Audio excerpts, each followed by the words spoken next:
So yan mga ka-auto, ang ginawa natin dito ngayon, chine-check natin ang mga wirings nito kasi may nakita kasi akong mga dumi ng daga doon sa makina nung pagbukas natin ng hood. Tinitingnan ko lang kung baka may mga kinagat na mga wire dito, dahilan ng mga loose contact niya, nawala yung kuryente o nawala yung connection. So pati dito sa ECU nya chine-check na rin natin. So ito yung dugtong ng nakaraang upload natin na troubleshooting kasi hindi ito umaandar. So balik tayo dito sa makina. Ito yung ginawa natin. Yan, check natin yung high tension wire kung may kuryente ba talaga.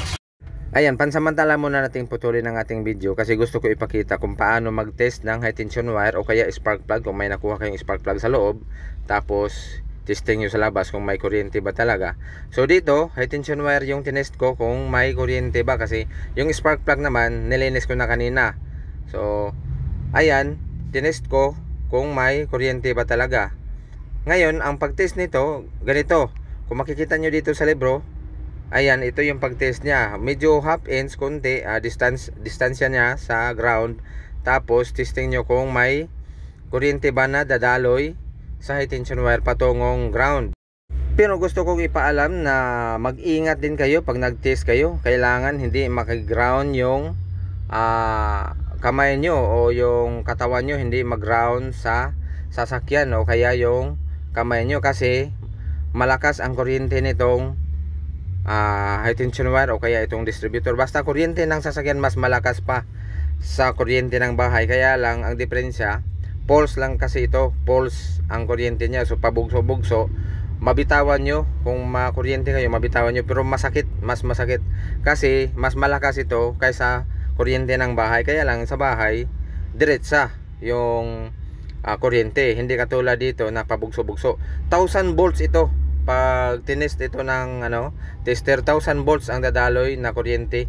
Mas malakas pa sa kuryente ng bahay. So hindi kayo mamamatay, hindi tayo mamamatay kung makuryente man tayo. Pero ito mangyayari sa mata natin o kaya sa katawan, medyo manghihina tayo ng konti. Tapos yung mata nyo, ito yung mangyayari.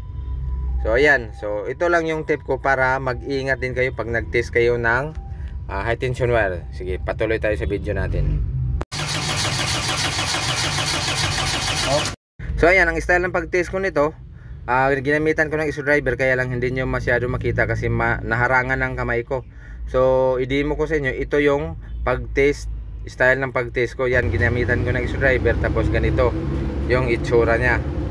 Idiin ng konti sa ground, tapos medyo half distance lang para makita kung may kuryente na dadaloy. So ngayon, hindi ko nakita na may kuryente na lumabas. So hahanapin natin yung problema nya. So ayan, ibalik muna natin ang high tension wire. Sigurado naman ako na okay naman itong spark plug. Ang gagawin ko lang dito is hanapin ko yung kuryente, galing yung 12 volts na supply, kasi wala yung supply na 12 volts. So hanapin natin, gamitan natin ng test valve.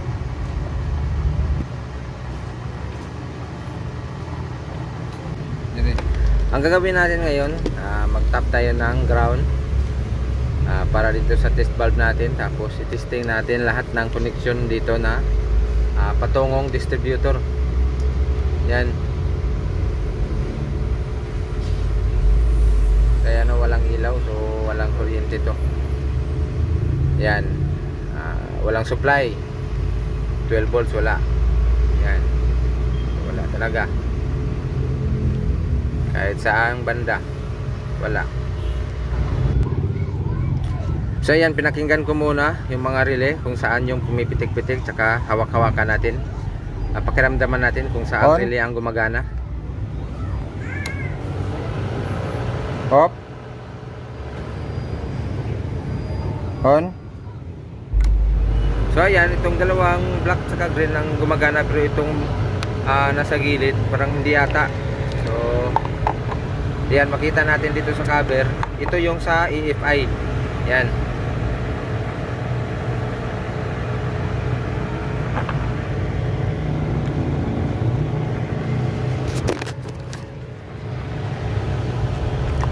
So ngayon ang gagawin natin, tatanggalin muna natin to, tapos i-test natin ang mga source niya o 12 volt supply. So ayan, test natin dito sa 12 volts, tapos dito sa mga socket.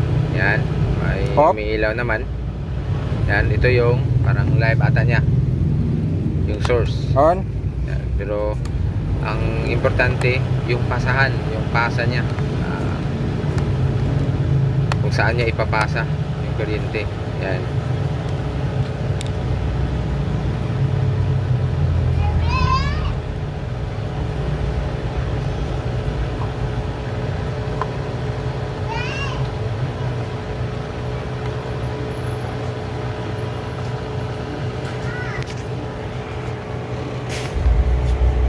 Ayan, tinitingnan ko dito yung mga fuse kung okay ba, kasi mga bago namang fuse ito.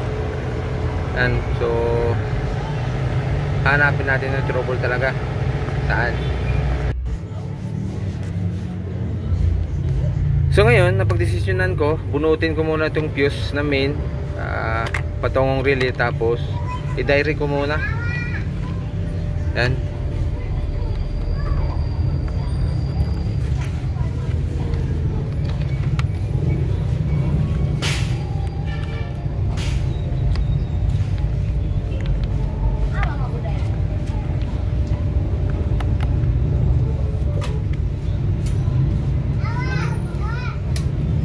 On. So ayan, ito yung live, direct live niya, pero dito, ito yung pasa niya sa fuse. So directan muna natin ng live talaga, tapos pakinggan natin yung relay ng EFI. Pipitik-pitik siya. Yan, pumipitik-pitik siya. Kanina hindi, wala eh. So parang nadaya ata tayo sa fuse, hindi ko alam na putok pala to kasi bago eh. So ito wala oh, pag walang relay hindi siya tumutunog. So balik natin. Yan. Ayan, tumutunog siya. So direct muna natin to, tapos paandar.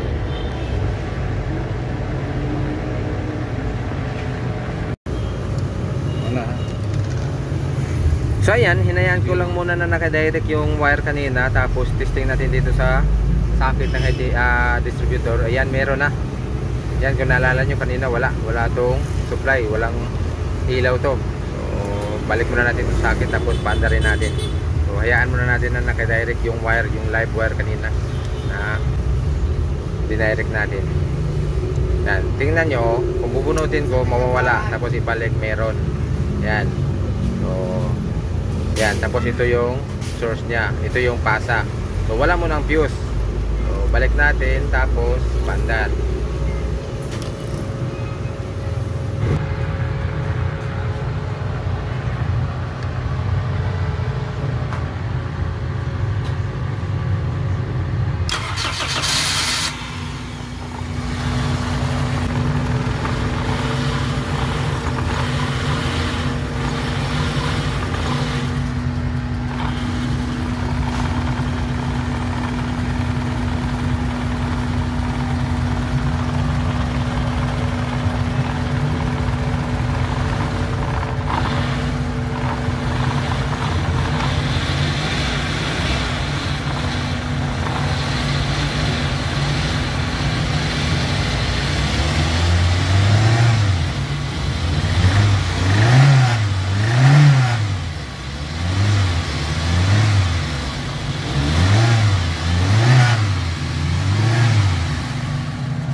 So ayan umaandar naman na siya. So ang gagawin natin, nagpabili tayo ng bagong fuse.